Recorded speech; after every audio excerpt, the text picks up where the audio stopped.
Hey everybody, welcome back to Bayou Time. Harry McCullough here. Have the pleasure of having the District 54 State Representative, Mr. Joe Orgeron, is in the house. And thanks for coming up to Bayou and talking a little bit. Mostly we're talking about Hurricane Ida to start things off. How are things going? Your area particularly is where the first landfall was, for sure. Well, I usually start this sort of an answer to this question in that prior to Hurricane Ida, I was able to sit in on a visit from some legislative staff from North Carolina, and they came in and they were talking about how impressed they were with how quickly Lafourche and the Bayou region was able to get back up on its feet following hurricanes, how resilient we were. And I think that may have been a jinxing on us. Yeah. Mother Nature heard and then dished us Ida, which was, in my 55 years was completely different than anything we had before. And I think seeing it on another news station and seeing the blue tarp numbers where all these hurricanes of the past and the 7,000 blue tarped roofs, even Laura was 8,500 or whatever it may have been, and then seeing Ida in the 19,000 or 20,000, it put it into perspective that, yeah, this storm was probably about 3 times as bad, at least for my local area of Lower Lafourche, as bad as we've ever had. So, at first it was the communications, food, water. Then it turned into many calls or weeks of calls of getting, you don't know me, but I have a trailer full of supplies. So trying to get those supplies to the I'm going to call it the non-standard points of distribution. So I kind of avoided where the National Guard was, and I went with the First Baptist Church of Golden Meadow, the Town Hall of Golden Meadow, the Sacred Heart Church. They were doing an excellent job of distributing these outside the normal process.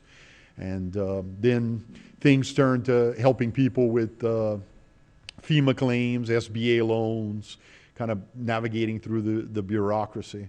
And now we're moving forward and trying to just make sure that we build back more resilient, Bayou strong, and that's kind of what I've been focused on lately. Yeah, no doubt. And that has been awesome to watch the people that want to come down here and help. But I guess now our biggest part is probably finding housing for folks, right? Trailers, that trailer thing's seemed like a kink in the works. Took way too long. And we knew it was going to take a while. I remember when FEMA started, they said FEMA's a long process, right? It's going to be a long ways, but it's been arduous with that. Yeah, I've heard other elected officials talk about this one particular phone call with I think it was Steve Scalise's office and FEMA representatives, and he got quite passionate. Them saying, well, I know that there's 600 trailers in Alexandria and there's 300 trailers here, and this was basically almost a month after the storm and a month before we started seeing the trailers, and there were a lot of people saying, just tell us where they're at. We'll go get them. We know how to hook them up. Right. And, I guess working at the speed of FEMA or the speed of government, it happened a little bit slower. But we're making progress now. Now there's the majority of the people that need them are getting them in short order. Just yesterday, I heard a lady say today she was getting hers. And now I'm actually getting calls from people asking about Aptum, that's the organization that's helping the state deliver them, about how to get in touch with them if the refrigerator's not working in the camper. Right. So it's kind of like a next level down on which is good. At least they got a place to stay. But now it's having it work exactly and do that. That's been an issue for everybody. So let's talk about something. You were now working with Window Cure-All. You're working with the Levee District. And another FEMA issue, or actually a Corps issue.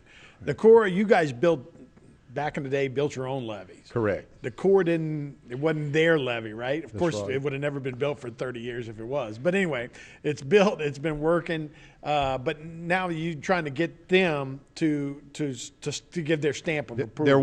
There was a process that had started back in the past to try to get it accepted. The price tag to get rolled into that was pretty high, and at the time we weren't quite up to the level that we wanted to be.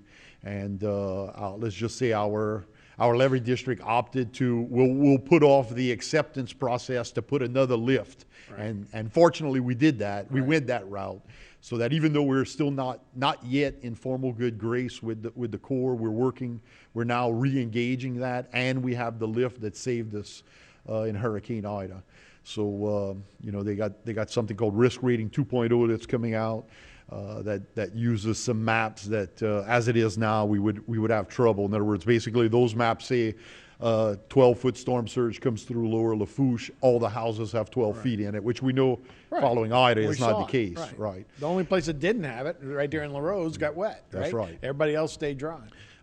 Fortunately, we have FEMA that actually did their own map survey based on the claims of flood loss. Right. And there's a gap of losses in that South Lafourche levee district. So there is another map, an official government map, I think it's called the LAMP map, that actually shows the protection that the levee rightfully shows, and trying to get, for at least for our area, getting that portion of that map included with the flood insurance program is what we're working on. Sure. I mean, looking and just paying out flood, they would have. So it saved money. You know, it's saved money. So yeah, it's certainly that ought to all go into the equation. And let's talk about that. The 2.0. We don't know when that's going to happen. We were talking about the new flood FEMA, and this has been pushed off. Seems like 5 or 6 years. Right. Seems like we've been hearing this for a long time. I think there might have been some Attorney General injunctions to try to delay it as well. So we don't know when that's going to happen. No.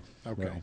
Yeah. No. We keep yet. waiting for the other shoe to fall, and we're going, God, is that going to kill everybody's real estate values when it comes to that? So let's hope. Now, speaking of our area, you know, since probably the oil spill, probably it seems like 15 or something, we've been kind of in a depressed state here as far as oil drilling off the coast. And then President Biden gets in there and has a moratorium on the shelf in the Gulf as far as leasing. A pause of lease sales.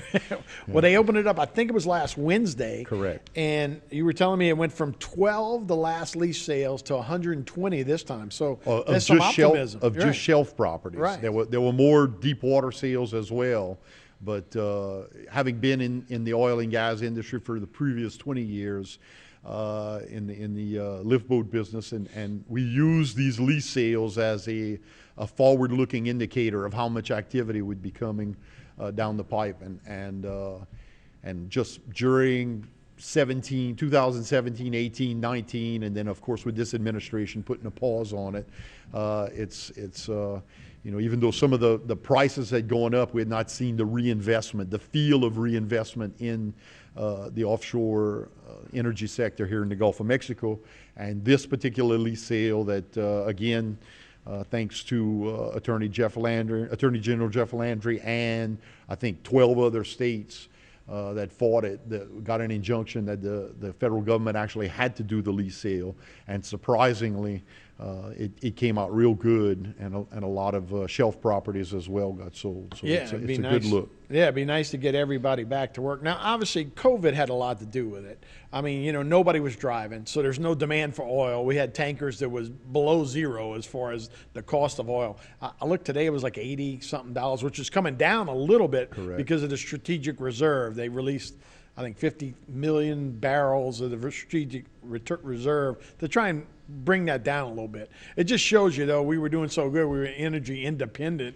Energy dominant. A couple of years ago. And now we want OPEC to lower their numbers and all. But it looks like we might be going back up to over $100 a barrel. There are some indicators that say that, but I think that I think it'll level and stay in the I'm going to call it the still yet profitable 70s and $80 range. You know, I'm just hoping that I know our economy, how closely based it is to the hydrocarbon industry. I have an interest in other alternative energy, offshore energy sources as well. I did a lot of work in offshore wind up on the East Coast, and but I know where, you know, our bread and butter is definitely in It's got to. We've here. got to be diversified for sure. Do you perceive that we'll see those windmills out in the Gulf anytime soon? I do. I actually think it is possible. I think I think that the Gulf of Mexico offers, even though the winds are not as strong and persistent on the western side of the Gulf of Mexico, there's an opportunity for other commodities to be produced. You're hearing a lot about decarbonization and hydrogen fuel, Right. green hydrogen, Right. and the Gulf of Mexico possibly has a potential with the vast infrastructure of pipelines already existent, and even though many of the structures can't be reused, you still have a lot of the pipeline infrastructure that if you're producing green hydrogen gas, you could get it back to the beach. Yeah, they get green, I guess green and blue, and you got LNG, right, which is a natural, liquefied natural gas. And they're talking about doing some infrastructure for that. Maybe have one of those big ports down in Fouchon, maybe? Absolutely, absolutely. Utilizing some of the offshore natural gas produced and being able to do it right there on the Gulf Coast, liquefying it, which basically gives you a 600-to-1 compression factor whenever you do the cryogenic. So basically you could get a lot of energy in one ship to be sold and exported. Right, because that's the problem, is actually, exporting it and making sure that you can put it on a ship, but it's got to be 260 degrees below zero, I guess, to do it. And I think one's going to be Calcasieu Parish, is another one below the river, but maybe we'll have one here too. So that's right. That would all mean jobs, which is what we need around this area now. Of course, we need housing, right? We got to be able to feed and get everybody back in their houses, but economically it might pick up for us down here. Just building more resilient for our coastal region is what we're trying to do, and continue to fuel it with the economies and industries that we know work for our area. Yeah. So, man, Joe, I appreciate you coming up and spending some time with us. It's an interesting time. Like I said, you've got a lot of rebuilding, but hopefully we'll get that silver lining on the other side. Thank you. All right, Joe Orgeron, a representative of District 54. We'll be right back with more Bayou Time after this.